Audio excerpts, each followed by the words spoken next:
Sometimes Right. there are people who've gone through family estrangement where they've completely lost trust. They don't trust anyone, especially if the estrangement is caused by betrayal. Do you know that kind of person shuts people out? If you don't come back to yourself, now you're going to be judging everybody from the lens of the trespass that you've endured. Right. Now everybody's Right. going to become the victim of what that person did. So this is why you need to come back to self. This is why you need to Yes. know what you've gone through. This is why you need to reevaluate. This is why you need to change the narrative and then recover. So you don't repeat the pattern. Because if you don't change that pattern, you stay in anger and bitterness, Right. neither of which have any transformational value. And Right. if you don't deal with them, if you don't pass them back, you pass them on.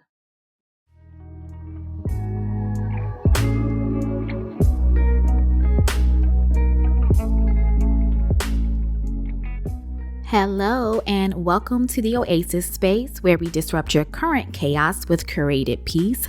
I am your host, Patrice Grimes, also known as the Peace Curator. And listen, y'all, we are back for another episode in the Oasis Space. If this is your first time joining us in the Oasis Space, Peace Pursuits community, that is what we call our community here, is Peace Pursuits. And really, it's because it's an acronym. Peace is an acronym for a term that I've coined as meaning being able to pivot even as chaos ensues. And so I think it's so vitally important as we work throughout the various challenges and phases of life, particularly as it relates to our professions and our personal relationships. We need to learn how to pivot even as that chaos or that conflict ensues, because we all know that chaos and conflict is inevitable. It is something that you cannot avoid. As much as we may try to, it is something that will disrupt in each one of our lives. And so this community and this podcast really serves as some personal insights as well as guest insights that I bring on the show to help you navigate those situations, to help you learn how to naturally default to pivoting as chaos ensues versus, being reactive to these situations and allowing your whole world to kind of crumble. And so part of that today is exactly what we're talking about, how we're transforming that conflict to peace in our fragmented family relationships as it relates to family estrangement. This is a topic I thought that was so important because I know as I was speaking to Mariam, who is the guest on our show today, I had not really, I've heard the terminology estrangement, family estrangement, things like that for a while now. And I've just always thought of it to have a different meaning. I've never categorized it in the way that Mariam broke it down in this episode. I think when I essentially think of estrangement, I immediately go to, this conflict between the family that has caused them to obviously remove themselves from each other, right? And remove themselves from engaging regularly. But there's so many more layers to family estrangement and quite honestly, how a lot of us probably have dealt with it at some point of our lives. And so, you think of it as this idea of only affecting certain people, certain types of people. But, one thing that Mariam shares is how it affects all classes. It's something that cuts across all economic statuses. And so I believe this is something that is applicable to all of you listeners. And so I know I've mentioned Mariam's name quite a few times now, but I want to formally introduce her. So Mariam Ernest is our guest for today. And she's so amazing. She is such a amazing spirit, but she is paving the road to recovery for others who have gone through family estrangement. That is ultimately her goal. Mariam Ernest works with individuals who have gone through family estrangement, either by choice or forced upon them. After going through family estrangement herself and coming out of it on the other side, she realized there was a method that she can use to free others who are still in bondage with the toxic emotions that accompany family estrangement that will sometimes last for many years. The method that she uses is learn, reevaluate, reframe the narrative, respond differently, and recover. Okay, so Again, that is Mariam. I'm so excited for you all to hear more in this episode. Without further ado, I'd like to welcome you into the Oasis space with Mariam Ernest.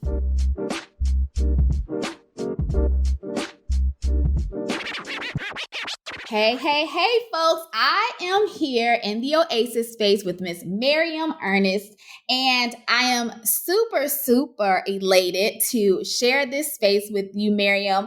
Let me tell you all, I say it all the time. I probably sound just like a scratched record at this point because I say how amazing this guest is going to be, but I feel like I never lie. I never lie, and they are always amazing. And Mariam is no different here.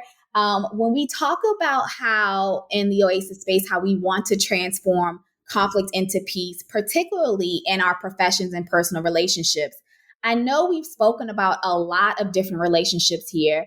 And this one in particular, I thought it was important. Mariam and I were having a conversation, and I thought, my goodness, this has to be on the podcast because I never looked at estranged or fragmented family relationships in the way that she had described it before. I think it's something that I had always thought of as something that was just so beyond, my immediate world, right? You don't look at it from that perspective. And the type of information she has, the wisdom on this, a lot of us, quite frankly, likely are a part of, have been a part of, know someone that is a part of an estranged or a fragmented family dynamic. And I think it's an important conversation to have as we talk about how conflict arises in our relationships, particularly with, some of the most closest relationships that we expect to have, which is our parents or our siblings and things like that, right? So again, welcome, Mariam, to the Oasis space. So glad to have you here. Well, thank you so much thank you, Patrice. How gracious of you. That intro, I mean, come on, it's like, I feel like you got pom-poms. I love that. I'm feeling my inner Roberta right now. Yes, that is definitely inner Roberta right there. My God, just the energy is infectious. Yes, so I am Mariam Ernest, and I work with people who have gone through family estrangement. So that is my thing, and that is what I do. And I work with people going through family estrangement because that has been my experience. And I try to navigate people through that road from where they're still in a bit of resentment, a little bit of anger, a little bit of stuckness, to get them to a place where they can just be okay and find that fulfillment and happiness. Yeah. Because in the end, it's all about happiness. We want to feel happy no matter what. When it boils down to it, is happiness. And family estrangement, when you've gone through it, with those conflicting relationships, it can leave you in a state of not feeling particularly happy, let alone fulfilled. And that's where I come in. Yeah. And so you said this has been part of your experience. And so I find that it's not uncommon that for people to work in this space, particularly with this community, right? You have some direct experience yourself. So what's your story? What is your connection? What makes you feel like you need to help this particular population of people, like you said, that's still stuck in the resentment, all of that? What's well, my story, I mean, it started when I went through estrangement with my very close family members, and I mean very close family members. And just like you mentioned earlier, those conflicting families and how to handle these conflicts. So with this particular estrangement, it was those compound stress of those conflicts time and time again. And eventually you're like, okay, I cannot deal with this. So both parties mutually kind of just distance themselves. So eventually when we come talk about family estrangement, we mean where families or your typical organic family you've grown up with. This is your brothers, your sister, your mom, your dad, maybe your close uncles, your grandparents. You're no longer in contact with those groups. It could be all, it could be some. In most cases, normally some. And there's no longer any contact, whether it's physical, emotional, there's nothing. And this could last for a few months. This could last for years. And in most cases, especially in my case, it's definitely years. So with those compounding stresses, so when I went through this family estrangement, and the reason why I'm so keen in helping others is because I never, if someone would have said to me 10 years ago, or even 5 years ago, that you're going to be estranged from this family member, that family member, I'd have looked at you like you've lost your mind. Right. Like, I'll be like, what are you talking about? What do you mean? Not seriously, leave me alone. Are you smoking? Right. That is something that would never have crossed my mind. And this is why I would say family estrangement knows no class, knows no race, knows no your economic status, nothing. Yeah. It cuts across everything. We can all be at risk of it. Sometimes there's telltale signs in the beginning. Sometimes when you start looking back, I can see the certain dynamics. Sometimes as parents, that things you do, things like favoritism, toxic dynamics, all of these things play a major role into creating a recipe that could eventually fuel family estrangement later down the line. So for me, when I went through it, I started looking at it in a different lens. I'm one of those people, I feel like I've always been interested in studying people. And that starts with myself and study things around me. So when I go through something as painful as that, I want to learn what this thing is. I want to learn the anatomy of it. And how can it be prevented later down the line? I might not be able to prevent my one, but I've got children of my own. And I need to be able to prevent this as well, because another thing about family estrangement is intergenerational, right? And I'm pretty sure now when people look at me and my siblings, they will never thought that will never be the case, right? But this is my story, right? Yeah. And I'm pretty sure when I look at my children, I think that could never happen. But you know what? It can. Yeah.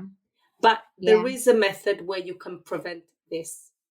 And another type of estrangement is estrangement if a family member, for example, is living a lifestyle that's not particularly conducive of building a meaningful relationship, right? So if a family member has issues with narcotics, that eventually will prevent you having a meaningful bond, because the lifestyle they're living is basically about themselves, and which again we know is a form of addiction, it's an illness, but that will prevent you forming that type of bond with them, right? Yeah. If a family member is incarcerated, that also impacts on how. So this that one I call fragmented. It's a fragmented relationship. So it's a form of family estrangement, because you're really estranged from the person, not because you've had an argument, because their lifestyle is not conducive to building a relationship. That's a good point. I don't think I recognized that there was a huge difference between the two, but from your perspective, the estrangement comes more so because of a disagreement, a fallout, and it could be a physical, emotional disconnect that causes the estrangement. Whereas the incarceration or potential substance abuse is more so because of a lifestyle decision that was made that almost forcefully, remove them from the family. So that's really interesting. And I think when we at first spoke about it, that was something that I had never considered, right? As estrangement, as a form of estrangement, even though it falls in the family fragmented category.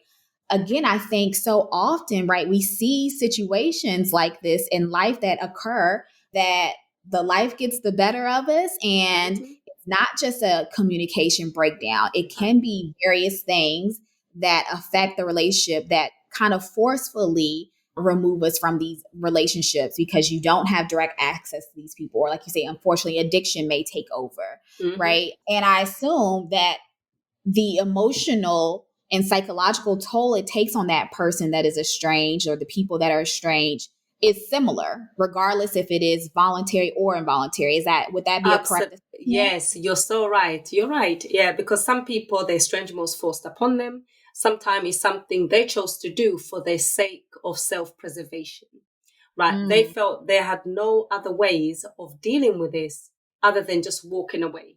So this is, remember I mentioned earlier about the compounding stress of a period of time. Sometimes it's rooted in childhood trauma. Sometimes it's rooted in childhood abuse. Sometimes it's just rooted in the person, the caregivers around you, not even acknowledging the pain they've caused you. And they still cause you that pain later down the line. So you get to this thing where you build yourself up and you're like, I don't have to deal with this anymore, right? But with that being said, that person will still be in a state of anger and resentment because they're grieving of what could have been. You see, what could have been. Like, Now I'm resenting this person because I have to distance myself because this person is doing this. But again, it's almost like outsourcing. We cannot control people at the end of the day. Yeah. And sometimes this is why I always say that people can only give us with the capacity that they have to give. They cannot give us what they never received in the first place, right? Right. And this is what my understanding came later down the line, that pacified that certain resentment that I have, that this person is only loving you in a capacity that they literally know how. There's nothing else for that person to give you. They acted in a way they only knew. Yes, it was mean. Yes, it was cruel, but that is their truth, right? So instead of resenting a person, actually just have compassion for them, and as you have compassion for yourself. Yeah. And then there's those who have estrangements forced upon them. Now, sometimes they know the reasons why. Because again, that compounded stress. So a lot of people, okay, we've been arguing for quite some time. This has been going for a number of years. Whatever the reason it might be, causes to estrangement are so many. Like, you can speak to 10 different people who've gone through family estrangement. The causes will be, you need a book, a Bible length of a book. There's just not, there's so many reasons, right? But either way, the people have the same characteristic. They're hurting. They just need to get to the place of freedom, emotional freedom. So if an estrangement is forced upon you, not only are you going to be resentful, you're going to have a suffer rejection. You know, that rejection feeling is pretty, I think there's something about us human beings when we perceive that we've been rejected, it literally does something to our brain. Yeah. Right? It alters our perception in how we view, how we think about ourselves and other people. It literally changes into who we're letting into our life, right? Yeah. So that rejection part is a huge part of working with people who go for family estrangement. It's a big elephant in the room that needs to be addressed first and foremost. Oh, that's so good, Mariam. So when you talk about that and just some of the characteristics that show up that is consistent with people that have been estranged, and I don't know if it is the same characteristics, I guess. So I don't know the exact terminology, if it's the person that is estranged versus the stranger versus the estrangee. Yes. You know what I mean? Like, the person that is enforcing the disconnect of the relationship versus the person that's on the receiving end of the estrangement. Do you find that the emotional characteristics that you mentioned, such as the person is hurting, the rejection or whatever, is similar on both sides, or does it differ based on the reason for the estrangement? Well, I think it's very similar. They both feel the rejection element of it. Both parties will feel rejected ultimately from the family of origin to some degree. Except one, if someone forced estrangement upon you, you might say, well, I feel it more because you rejected me. But then another person said, I had to walk away for my own sanity. You rejected me by your behavior, right? So either way, both parties are like, I feel rejected. And this is why I have compassion for both. Because neither would choose that. Remember, there's a big narrative that this particular group is fighting against, which is the narrative of a happy family. Family estrangement shatters all that. That image you see on Christmas, that Mother's Day image. If you're estranged from your mother, Mother's Day is not your day. If you're estranged from your father, Father's Day is not your day. If you're estranged from your siblings, birthdays, Christmases, they're not your days, right? Yeah. And sometimes you mourn and grieve for what it could be, or maybe perhaps what it was, because many people sometimes they shared happy memories. Yeah. Right? Yeah. So you're grieving for a person that's still alive. Do you know how strange that is? It's like you go through all this grieving process for people still living and breathing. Right. Right. And I think almost that sometimes feels harder to grieve that process than people that have gone away and they're no longer on this earth physically. It feels like that's harder to know that this person is actually just a phone call away or a drive away or a plane ride away, but the relationship is now severely damaged to the point where you don't feel like you can reach out and have that connection. Absolutely. That's so, and that's so good that you even mentioned that. Yeah. And this is why when people ask, I had an interesting conversation with a coach that reached out to me. And they said, so do you work to, for reunification, to reunite people? I said, actually, I don't really do that. I actually work to reunite the person with the self, because often you feel you've lost yourself. Yeah. Right? Low self-esteem can kick in pretty fast. Confirmation bias in your environment can kick in pretty fast, because when you go for family estrangement, you're still a mother, you're still a co-worker, you're still a friend, you're still interacting with your environment, whether it's your home environment, your outside environment. And guess what? Whenever we interact with people, sometimes it can bring out certain scenarios that can confirm certain things, that we are unlovable. Our family rejected us, you're not even lovable. Imagine you go to work and you work in a really difficult job, right? And you've got really difficult co-workers, for example, and maybe they practice shunning and exclusion, which can happen in a corporate environment. On top of that, you're dealing with family estrangement. Do you know what that does to you? Whoosh. I know. Right? And then you got maybe some strange neighbors. Then you're having, maybe you have teenager kids, and, teenagers have a way of bringing certain hormones, and they can test you. So what I'm saying is that you don't go through family estrangement in isolation. You go through it while you're dealing with every life situation, right? Which sometimes can let you retreat back. Sometimes there are people who've gone through family estrangement where they've completely lost trust. They don't trust anyone, especially if the estrangement is caused by betrayal. Do you know that kind of person shuts people out? If you don't come back to yourself, now you're going to be judging everybody from the lens of the trespass that you've endured. Right. Now everybody's going to become the victim of what that person did. So this is why you need to come back to self. This is why you need to know what you've gone through. This is why you need to reevaluate. This is why you need to change the narrative and then recover. So you don't repeat the pattern, because if you don't change that pattern, you stay in anger and bitterness, neither of which have any transformational value. And if you don't deal with them, if you don't pass them back, you pass them on. Yes. Oh my goodness. Oh my goodness. Yes, Mariam, this is what, we talk about this in the Oasis space, as when we talk about just how to transform that conflict into peace. And something you hit on was how you said, listen, I don't go to work to reunite the families together. I reunite the person with themselves, because oftentimes what I've seen is, which is kind of synonymous with the work you're doing, is that a lot of times when the peace is disrupted, it is a direct reflection of your identity. Absolutely. It's how you are viewing yourself. It is the things you're saying of, well, if I'm now estranged from my family, what does this say about me? Does it mean I wasn't good enough? Does it mean that I wasn't worth fighting for? Does it mean that I did something wrong? Does it mean I wasn't a good mother or whatever? Right? You see that? You just said something. Does that mean I was not worth fighting for? That is like nail in a coffin.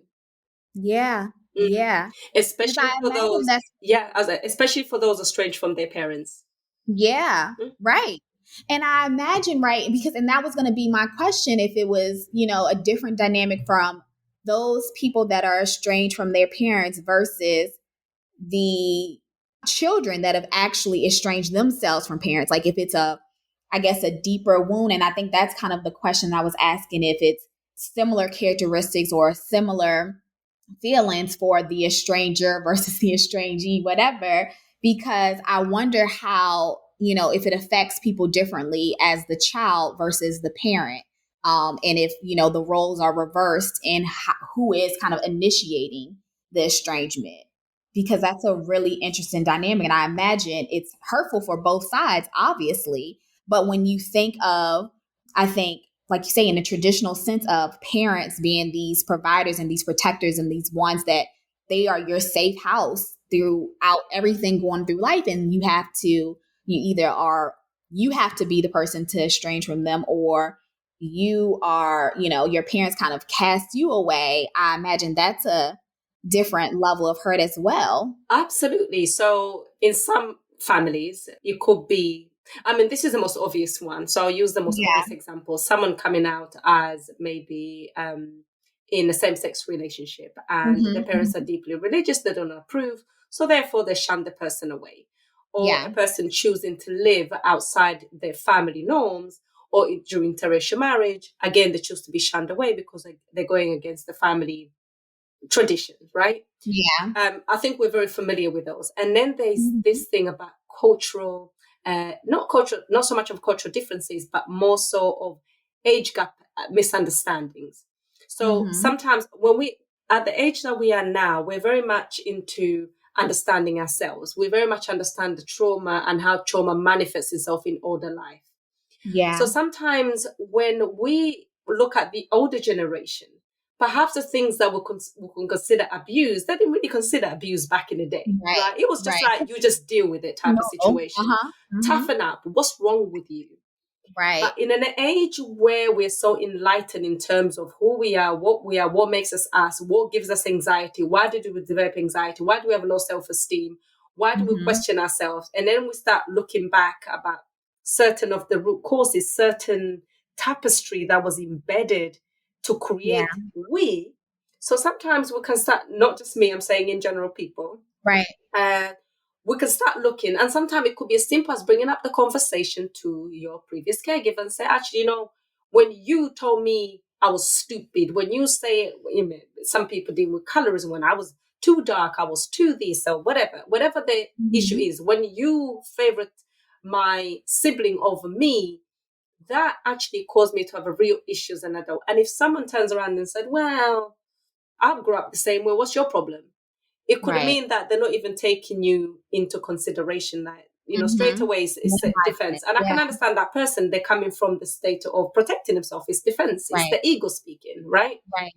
But then you have to look at the way, our older generation, parents, grandparents, the way they grew up. It wasn't an environment where you wasn't an individual, you were part of a collective. And sometimes that collective dealt with things, including dysfunction, as part of the normal way of functioning. So here you come, you're saying, well, actually, I don't like when that happened. The person could feel under attack. You're attacking their parenthood. And they'll think, well, I've done everything else for you. What else do you want? I did the best that I can. Right. So sometimes it's these things that you minimize your impact on another person. And if this is still continuing till now, an adult child who sometimes doesn't even have the confidence to approach the parent can find it easier to distance themselves. Right. And equally, a parent sometimes another route to estrangement is in-laws coming in. So your son or your daughter marries somebody and straight away there's conflict right there. So you tend to find if you have a son and he marries a woman, and this woman you perceive to be maybe a nightmare daughter-in-law, a nightmare son-in-law, and you start voicing that, then that could essentially lead to your son being estranged. Actually, the most common estrangement is between adult children and parents. That is the most common estrangement as a more, and it's normally compounded by, as I said, childhood trauma, stress, and continuing emotional neglect, etc., etc. Second one is normally siblings. Now, siblings, it does cut deep, but it's not so much prevalent as the parent one. You see, but again, there's multiple factors as it can lead to it. Sometimes it's misunderstanding, and sometimes parents do cut out their children. They really do, just for the choices that the children have made. And sometimes the children just feel like the parents are completely detached and completely aloof. And they've always have been aloof, according to the child, the adult child's perception, to their needs from the day they were born until now. Now, when you bring that up, right, as far as most common family estrangement dynamics, it's generally between parents and children. Something that I found in just research is that it tends to be more daughters or women that tend to be estranged from their family or their parents than men, but men tend to be estranged longer, which I thought was very interesting because based off of just women, I think, naturally being nurturer and wanting to be this kind of a lot of times fall into this people-pleasing category, right? Yes. Like you really want to, and I think all people humanly, you want to have this community, you want to have that support, right? But it's more common for women to be more persuaded or encouraged to say, oh, just makeup, just kiss and makeup, just let it go, right? Yes. And so it made sense to me when I read it that it would be that women would experience the estrangement more frequently, but men would be estranged for a longer period of time because they would just be like, well, I said what I said. I made my decision. Bye. Right? Exactly. And sometimes before even it leads to that, you have had so much thoughts, and the thinking, they're going over scenarios. There've been so much. And you are women, we are nurturers, and we try and try. For example, before I became estranged to some of my family members, there was areas of trying. It wasn't even like, it was after that. You're just like, okay, at this point, I'm losing my mind. So, no, right? And I begin to feel like when I'm around certain people, my heart will start pumping like immediately. So that's when I realized something here is amiss completely. Right. Whereas men, they do become estranged for much longer period, a lot longer. Some people still reunite after 10 years, etc. But men, is more common with mothers and daughters, actually even fathers and sons, and sometimes both. Sometimes people become estranged by proxy. What I mean is that you have an issue with your mother, but your mom and dad are together, and you're estranged from one, and eventually the other becomes estranged from you. Some people become, and I've also, in the community, I've spoken to people become estranged from people, not because they've had anything directly with that person, because they are estranged because the person they're estranged from is very close to that person. So now people are picking sides. Yeah.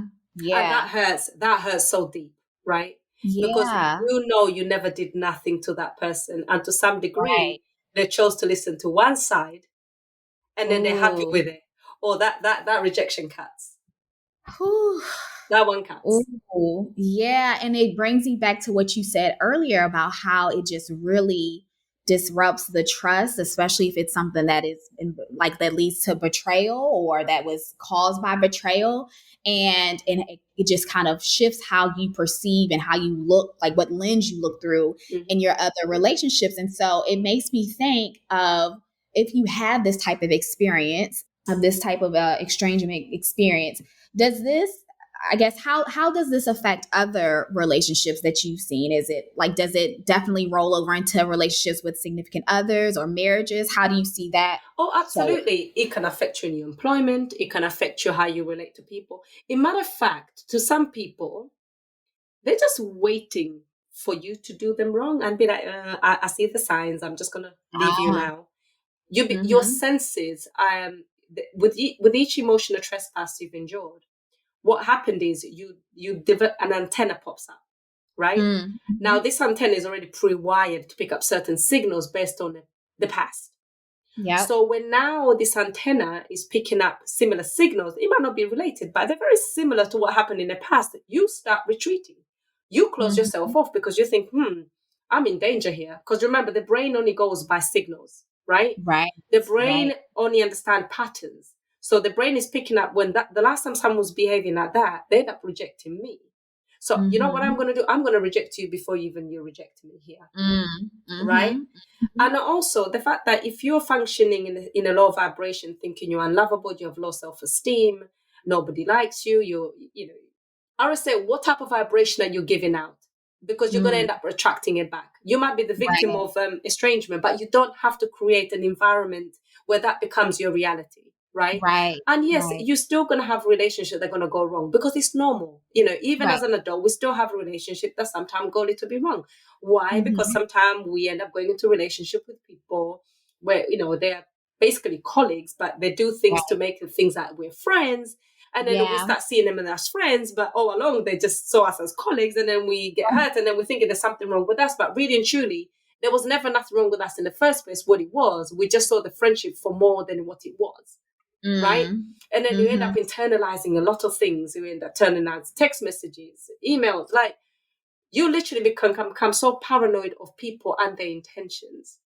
Right? Because the very fabric of people supposed to show you unconditional love is being eroded away. Right? So now this is why I have to come back to you thinking, if we can just start building you, if you can just start causing, stack you, making the tapestry all over again, making you to a blank canvas, start again, start learning, who are you? What makes you you? See the family estrangement as a lesson. And I don't mean a lesson that you need to go back and relearn it again. No. So this is where you are now. Where do we need to go? Right. This is where I want people to go. So when we talk about this, Mariam, I have a million questions running through my mind, but I go back again to, we've talked about some of the traditional estrangement types, but when we speak on some of the family fragmentation that you referenced earlier, such as substance abuse addiction or incarceration, right? So the people that have been maybe formerly addicted to drugs or formerly incarcerated, and we spoke about how those characteristics of just rejection or abandonment or those feelings of pain can show up in some of the traditional estrangement relationships. But I do wonder, for people that are actually the individuals that were former substance abuse users or those that were incarcerated, I imagine they still have the same feelings that their family left them, or when they really needed people, maybe they didn't have support or what have you. And the family members on the opposite side feel like we were doing everything we could. How could you put us in this predicament, right? And so how do you help people in those situations to identify some type of peace when really it almost seems like, in some ways, both sides, like you say, are valid in their feelings. It's just that they have different perspectives of how they got to that fragmented relationship or how they got to that estrangement. Absolutely. What are your thoughts on that? Yeah, so with for example, substance abuse, it's one of those situations where, because they've been abusing substance for so long, and you remember when somebody is addicted to class A substance, sometimes there's no limit to what they can do to get hold of that stuff. Yeah. And some of the things they do, it really changed the way they perceive themselves in terms of their humanity, their worth. So when I speak to a family member, she would actually say to me, I'm not really worth it. As a matter of fact, if I die, just leave me. The government will dispose of my body. So, they know we know they're worth it. But because they feel like they've let us down, they don't think that we're worth it. As a matter of fact, it is within that thought process they think they're not worth it. They would disappear. When they feel like they've done something so egregious, like something so terrible, they would actually go missing, thinking that you're angry with them, but you're not. All you want to do is to know that they're safe. Right. What's interesting with this is that I find when a family member who has a history of this, when she became clean for some time and I found myself building the relationship, although it was only within a few weeks and I've got this person back and I remember what the relationship was like before, I start pulling back. And that was something I didn't expect. That is something I learned new. I was like, oh, this is so good. I feel like I have a sibling back. This is amazing. Right. And then I'm like, I'm going to lose this person. And I know as soon they come out from incarceration, clean, I'm going to lose them again. And I remember shutting down. Like, I'm not going to connect with you because I'm not going to have this thing again, maybe for another year, another 2 years. In matter of fact, next time I'm going to be worried whether you're dead or alive. So you know what I'm going to do? I'm just going to shut off now. And I remember feeling like that. And that was something because it was quite rare for this particular family member to be clean for this particular period. Just due to the incarceration, they happened to be clean. And I remember because of the cause all the time, I began to, I got my sibling back. I was just like, wow, this is amazing. We're talking exactly how we used to talk when we were kids. And it was just, and then I'm like, this is not going to last. Because remember, I haven't had that relation for years. It's not been part of my adult life. Right. And then I'm getting attached of it. Right. You almost, it's dangled in front of you. It's like the carrot. Yeah. And then you know it's going to lose. And then I was right when the release came 3 weeks back to the old way. And you lose that person again and again and again. But what's interesting, Mariam, and it's so heart-wrenching even when you talk about it. But I think what's so unfortunate is that you almost, you're bracing yourself for what's to come, but you also really rob yourself of just the present moment. It's like, even if you had your sister there for those 3 weeks, 4 weeks, 3 months, a year, whatever, clean, it's like, how good would it have been if you would have been able to, release those thoughts and just say, you know what, for as long as I have her here, I'm going to just not think of what could be and just be happy with us being siblings, like how I remember, right? And we do this so so often we go ahead and immediately, and that's a defense mechanism, of course. We shut Absolutely. ourselves down Yeah. to stop feeling. So it's like, well, I have to protect myself because even though you know that this is a disease and addiction, it's like I have to protect myself from this experience hurting me again, Mm-hmm. you know? Absolutely. But So it's like a cycle. And then other times is, I want to say people to become open, but at the same time, I think the reality of family estrangements are very complex, and each case is very individual to each person. Now, I do wish I can have such an amazing relationship with my sister, but I know that's not my reality for now. And I remember learning how to reframe this narrative when I was very, very young, actually, when I became a mom. My son is almost 18 now. And I realized that he will never get to experience that. He will never have that. My kids don't have that.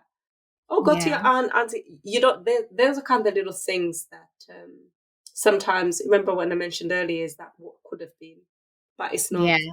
But who said that even if you're not on substance, that things would have been that way? I think it's just the ideas that it could have been that way. But it's just it's very complex, and you're always wishing for the best. And at other times, with other family members, where it's come as a result of compounding stress and disagreements and arguments, those ones are a bit more tricky. Those ones, even when you're around a person, it's not always the most ideal. In matter of fact, you can find your stress responses bubble up to the surface very, very fast. And again, you go to the self-preservation mode or keeping close and shut. So I do feel with most people going for family estrangement, it boils down to self-preservation, right? It's getting rid of fight or flight mode continuously all the time.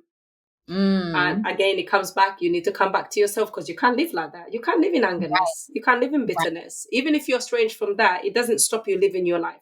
You've literally got the chance to wake up in the morning and choose what you need to do to make your life better. You need to focus on your happiness. You need to focus on a thing that would make you happy, right? Yeah. You need to start building you. And that is literally my message. You need to start building you, and we need to work on you. You might have lost you in the process, but you don't have to lose you forever. You have one life. And then when we were born into this life, we were not born to suffer physically, emotionally, in any kind of way. Yes, suffering teaches us lessons, and there's value in certain suffering that we go through. But it's not meant to be a permanent state, right? Yeah. It's meant to be a season, but not a continuous until the day that you die. We all heard of the phrase, oh, that old bitter man or bitter lady. I always wonder how they got so bitter. Because you know what, that trauma, it made them that way. They didn't deal with it. It just stayed and it built and it collect, and then it calcified and it became their identity. Estrangement doesn't have to be your identity. And what narrative? Why does it have to be? You have to change the narrative. Who's going to change the narrative? You. Only you have the power to change that narrative.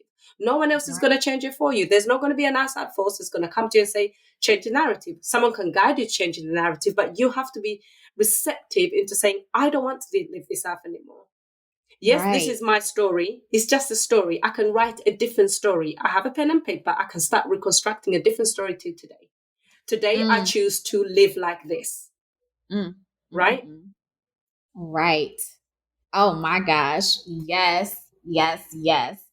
So I think the last question I have, Mariam, made me think of that because you talked about, even as we're writing the narrative for our stories and how sometimes we can cycle in and out of these processes and how we want to break the cycles. It made me think of, cycles in terms of, have you seen, or is it common for cycles of estrangement to pass down to family members? So example, if I was a person that was estranged from my family, is it more common for me to then have children who could potentially become estranged from me? Oh, like absolutely. It's a cycle that kind of passes down almost like a generational curse per se. Oh, yes, it is. It absolutely is. And I think, God, you asked that question. That's a brilliant question because, yes, there's definitely intergenerational pattern of family estrangement, which, oddly enough, I got to observe it with my own family. I'm like, wow, and that, look at that. You go generations back and you're like, ooh, that is repeating itself. Yeah. And this is why I'm like, that's not going to happen to my children. Even if I have to put on my will that you're only going to inherit this. If you guys are talking, I will put that clause down. There is no way. I've given birth to 3 precious children and I'm hoping they're going to have that tight knit. But here's the thing. When there's estrangement that happen between siblings, sometimes there's underlying issues that were there. And as parents, we have a duty to identify what those underlying issues is. You know, if you're finding yourself as a parent with showing favoritism to one child or praising another child, never. That you're creating a potential recipe here. You're creating resentment, right? Yeah. Favoritism creates a resentment. Other things that creates these narratives is just that people are unable to deal with conflict resolutions. So it becomes a way of dealing with conflict. Just do not talk and separate because it's what they did and it's what they did, right? So then it becomes dysfunctional pattern of behavior being handed down to the next generation after the next generation. So I don't even normally say family curse. I just say dysfunctional behavior that I've learned from this particular parent or that one. And then my kids are learning that from me. And sometimes I have to check myself. I'm like, I'm displaying the same thing. So I'm not above this. You see, I'm not above it. And if I've got 3 kids and it's very easy sometimes to find ourselves glorifying one child over this. I'm like, oh, wait, actually, do not do that. I've been an experience of this in the past. This is not very nice, right? Yeah. If we learn, that's why I said my beginning of my road to recovery is learn. Learn the anatomy of it. Learn the ins and outs of it. Learn it. Look at as you're a scientist. Now you're dissecting your own problem. What is it? What is this thing? Now let me learn it from a scientific point of view. Yeah. Once you're beginning to learn, reevaluate it. What have I learned from this? Right? What is this thing? Why did I observe it from that generation and this generation and that generation? Why is it happening? And what do I think my children are above this? And do I want that? No. So then after you learn, reevaluate, you reframe the narrative. Part of reframing the narrative is changing the story to empowering, to teaching, to outreach, to change your trajectory and those around you. Because if you don't change it, that bitterness, that sourness is going to spill on down to your very children who you don't want this to happen to. Right? And then after you've done that, you go through the respond differently. So now when things happen within your household, if you're, when the things happen, for example, if I see my children, because I have an 18-year-old, well, it's going to be 18 soon, a 13-year-old and a 3-year-old. So this is more applicable to the older ones. If I see there's triangulation and I'm in toxic family dynamic taking place and they're trying to pit off against each other and put me in the mix, I immediately say, this is what's happening right here. One of you is acting as a victim. One of you is acting as an abuser. One of you is trying to put me as a prosecutor. Like, this cannot go on. This is what we are creating right now, right? Yeah. This needs to stop. Yeah. Right? And it's these little things that it's a type of microaggression that can take place in a home to the point where I remember that my son one time was like, you always buy this for his brother. And I'm like, my immediate response, like, no, we don't. How would you say that? And I realized actually, I better stop that because that's his truth. Whatever it is, I better listen to him because my ego came up and straight away he's saying, I always buy this for his brother and not him. Right. And we're like, oh, don't be ridiculous. And I was like, oh, wait a minute. Actually, if this is what he's perceiving him, maybe let me listen to what he has to say. Let me not put my ego at stake. It's these little things that we need to clamp down on, right? To prevent things. I mean, we're not perfect. We're always going to make mistakes. And another thing is just owning up to our mistakes as parents, especially to our children, right? Because they know that we're trying our best. So this can mitigate the issues later down the line. If we're not perfect, I'm not scared to say to my kids, I am sorry, I've upset you and I've hurt you. Your feelings are absolutely valid, right? Yeah. And I'm not perfect. There's some things I'm going to get wrong. No matter how painful it is, I'm encouraged you to tell me, even if I don't want to hear it, at least I know. What I'm not going to do is completely shut them down when they feel the need to speak. Right. Yeah. Right. So these are the kind of things that you can start laying down from early on. Sometimes even if they say the uncomfortable truth, sometimes we grow within uncomfortableness. We never really grow by denying other people's truth, even ourselves. We have to go into the state of uncomfortableness and address real uncomfortable issues. I'm very open about the issue about estrangement with my children. And in fact, we speak about these things. It's not longer a taboo.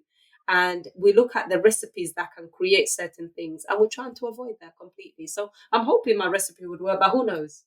Yeah, I'm sure it does.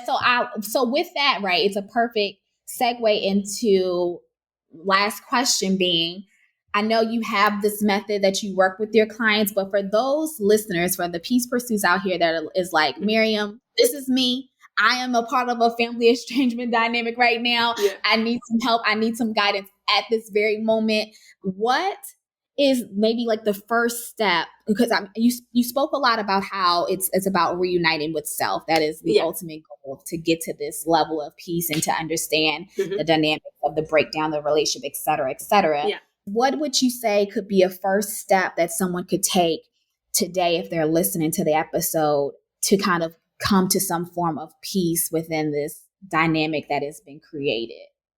You have to understand that if you've gone through family estrangement, your brain right now is hardwired. Just think about the wires, not only hardwired, but they're concrete in there. That the narrative, which is going to be probably more of a negative thought pattern, that's going to be thing. So don't be so hard on yourself if you found yourself you continuously going back and playing the same record that's hurting you all the time. What you need to do is trying to break the circuit, trying to build new neural pathways, because our brain, brain imaging studies show that we can always create new habits. One of the new habits that you can try to create is by changing the narrative. By changing the narrative is when you're finding yourself going back into that thinking mode of negativity about, the self-loathing, the rejection.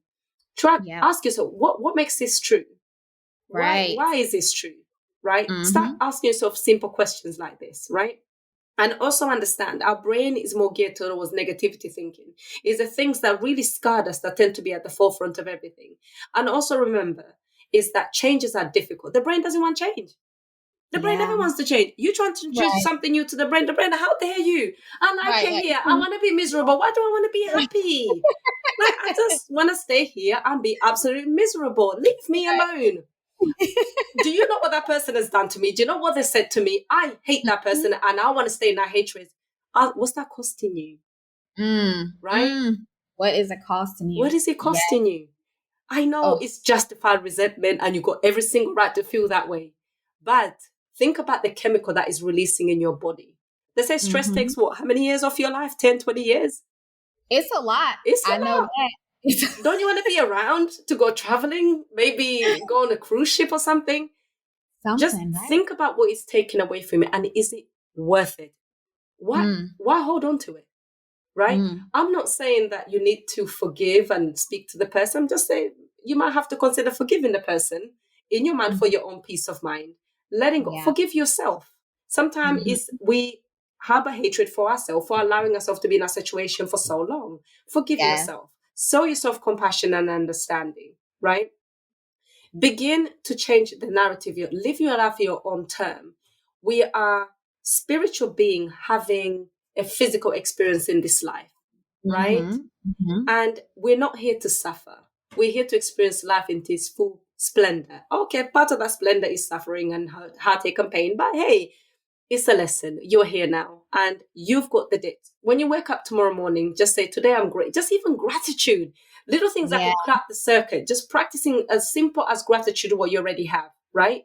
Can start breaking the negative circuit. Just showing appreciation what you already have. Like, I am deeply grateful for my children, my husband, my home. Like, for my friendship that I have, for my fingers, for my eyes. Like, just a little gratitude that you can show. Just break the circuit. You're going to be okay.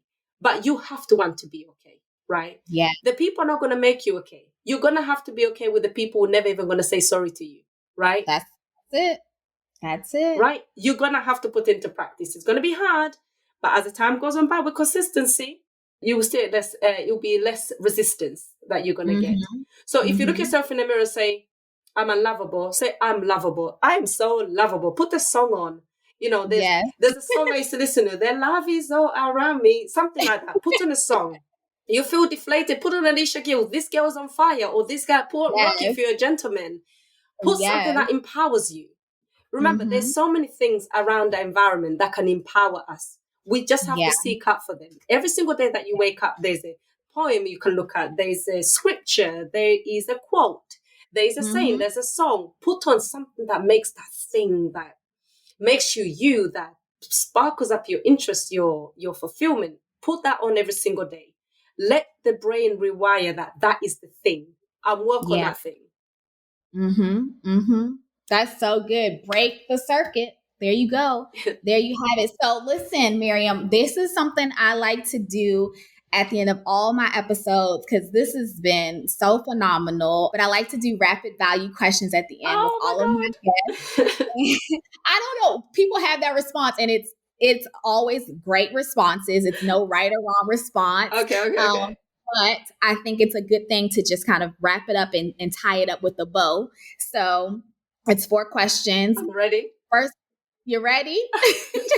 All right. First question is, what is one thing that you like to do to sustain or reset your peace? Meditation and exercise. You said one thing, but I'm cheating here. There's a particular thing. But meditation, girl, when I sit down, I go to my happy place. Meditation has to be it. Same. Okay. Name one book or song that's helped you to define peace. Oh, this is so unfair. There's so many. Oh my goodness. I have so many. Okay. So there's a book by Eckhart Tolle, The Power of Now, because that book always brings me back to focusing the here and the now. Right? Yeah. Because it focuses on people always living in the past or in the future and worrying about things that perhaps will never come to pass, and rarely ever in the present. So I love that book. I mean, there's so many others that I've read, and there's another book called, I normally have it somewhere. Actually, I think it's in one of my bookshelf. It's, it's probably in the bed. Untethered Soul. Yes. But Michael said, yes. Because that book, it gets you to watch your inner dialogue, right? We have this inner dialogue that's continuously talking. And when you observe that inner dialogue, it's always negative. And guess what? When you go for family estrangement, it's even double, twice negative.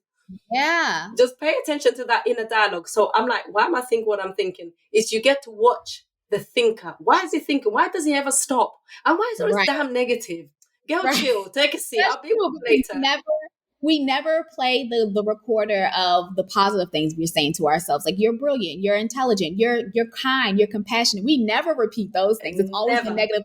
You're stupid. I knew you should have never done this. You should have never trusted this person. You should have never done this. And it's like, why do we do that? So you're right. Oh, I'm going to look that one up. Yes, Untethered Soul. Oh, yeah. That is an amazing book. Yes.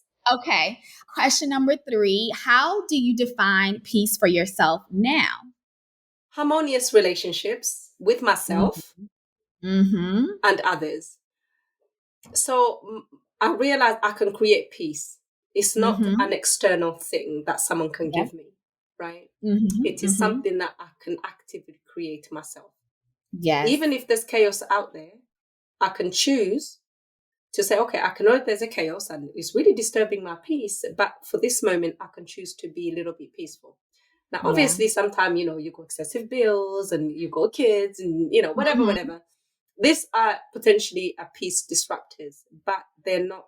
If you understand that it's just a temporary thing, and if you understand some things are able to be fixed, if you bring yourself to the present, actually, peace is something that you can actively create. And guess what it takes to train in your brain and your mind to understand it's more of an internal thing, right? Yes. And you can create this peace internally. I'm not saying you're not going to flare up as anxiety, because that can come kicking you up on the backside before you know it, right? But if you get into the practice of practicing peace, you're also going to realize you don't have to live in that moment for a long time, right? It can be temporary. And sometimes when we have unpeaceful situations and emotions and circumstances, they actually if you see as those situations as a warning light. We have a car, and when something is going wrong, we have a warning light that my car has been showing me, and it's top up the oil. That warning light is always, as soon as I turn on the car, ding! I feel like some of these unpeaceful situations is a warning light, and we're supposed to follow and act on them, not to live in them and make us miserable, right? We can wake up in the morning and choose to create our own little oasis, as you say. Yes. And our peace. Yes. Yes. It's an internal job. Yes, it is. I say all the time, peace is an intangible feeling that shows up as tangible results. So Yeah. I hear you. I hear you. So last question is a fill in the blank. It's 3 blanks. The first blank should be very easy because it's your name. Okay. But it's my name is blank, and without peace, I'd probably be blank. But with peace, I am blank. So my name is Mariam. Mm-hmm. Without peace, I'm more likely to retreat. Without peace, I'm more likely to disconnect. Without peace, I'm more likely to internalize a lot of stuff that I shouldn't be internalizing, right?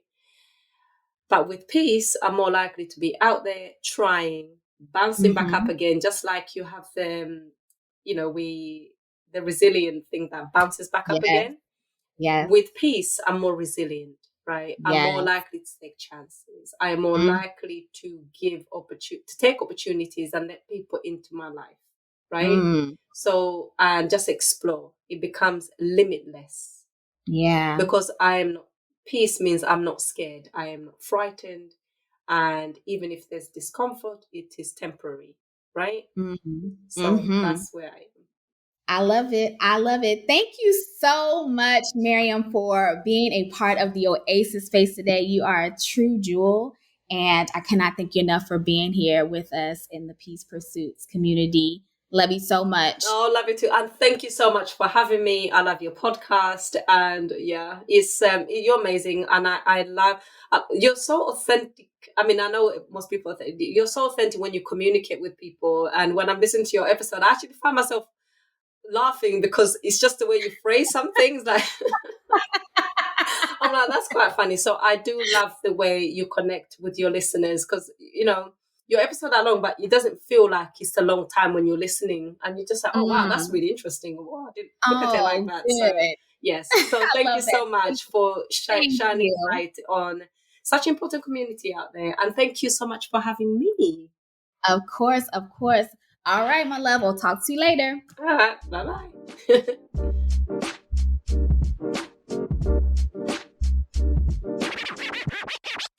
Wow. Wasn't that so insightful? Oh my goodness. I just love Mariam. Like, she's so beautiful and poised and so knowledgeable in this topic. Like I mentioned before, I mean, I don't know why I didn't think about this or why it hadn't resonated with me until I had this conversation with Mariam, and that knowing family estrangement knows no class, it knows no economic status, it knows no race, gender, etc., and it can be intergenerational. And I love that Mariam really clarified that for us and helped us to understand how it can show up in various relationships. And when she shared it, I think for me, again, it's not just of, estrangement or fragmented families that occur because of a fight or disagreement.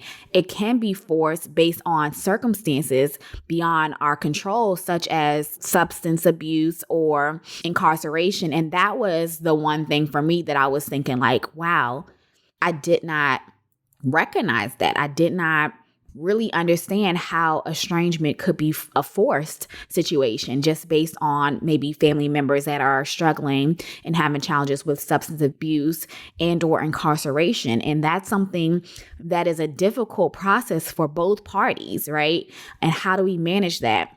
And, lastly, what she was sharing is just, being able to grieve what could have been. And that's really the key factor here. When you have this vision of what, quote, a normal reality is supposed to look like, and you don't have that present in your current life, how do you go through the process of grieving what could have been, what you think should have been, that you don't actually have? And I think that's so important because as we talk about transforming conflict to peace, it's those conflicts that show up, right? It's what we think should have occurred, and that's where the conflict shows up. But how do we transition to peace? Even when it may look like estrangement may last for years, we may not ever repair the relationships that we hold so dear to us. But what does that look like? How do we still find and embody peace for ourselves in those situations. And I think one of the key pieces is being able to appropriately grieve what it is that you think you've lost or what it is that you think could have been. That's one of the major steps in really identifying and embodying peace in these types of situations. So, as we are wrapping up, I'd like to have you all think about, are there any fragmented relationships that you're still harboring? I'm sure as you were listening to this episode, you probably were shaking your head, yes, agreeing with what Mariam was saying, etc. And really, maybe it didn't hit you that you were in a family estrangement or that you were a part of a fragmented family. Maybe it did not resonate until you heard it. And so if there are any fragmented relationships that you're still harboring, I would implore you to ask yourself, is it worth reconciling, right? I don't know how long it's been maybe that you have been estranged or in a fragmented family, but I think sometimes time helps with things. I won't say it heals all, but sometimes time that has transpired or we have had some time to go by in our lives, it does help with the reconciliation process. Not always, but sometimes, right? And it's more than just time passing to just forget about situations. It is asking yourself, is this relationship bringing you more peace than pain? Or if you are going to reconcile, do you believe it'll bring you more peace than pain that you're currently in? And that's how I think you ultimately make those decisions, whether or not to reconcile those relationships that may be fragmented versus continuing in peace to protect yourself, right? So if you'd like to connect with Mariam more, she is on Instagram at Recovery from Fragmented Families. She also has a forgiveness journal, which is called, the Forgiveness Journal is the power of letting go what you cannot forget. And that is available right now on Amazon. I will definitely drop the link in the show notes so that you can get that if you're interested. And separately, again, if you found this episode to be helpful, if you got any takeaways from this, I would absolutely adore for you to like, share, subscribe, and review this podcast. This really helps other individuals find the podcast, as well as, again, there may be somebody in your immediate circle that you believe can be impacted and helped by this podcast episode. So please share this, subscribe, review, etc. And then lastly, what I always share is our Facebook community, right? I know it is a group of peace pursuits that is just waiting for you to join us. We oftentimes will discuss the episodes in greater length or just other topics. It's really about accountability because we know that even as we grow and evolve, we need other people to support us. We were not meant to go through this life alone. And so I definitely believe in the power of community to hold each other accountable, to just share and be vulnerable with, this is what I'm going through. And if I have 1 or 2 or 3 or 30 or 300 peace pursuits that will walk alongside me and help me and check me when I've gone astray, or just help me reframe my thought process, then that's exactly where we want you to be. So join us on our Facebook community at the Oasis Space Peace Pursuits. I'll again also drop that link in the show notes. Until next time, I want you to live your best life and embody peace without ever compromising your authentic identity. Love, light, and especially peace, y'all. Later.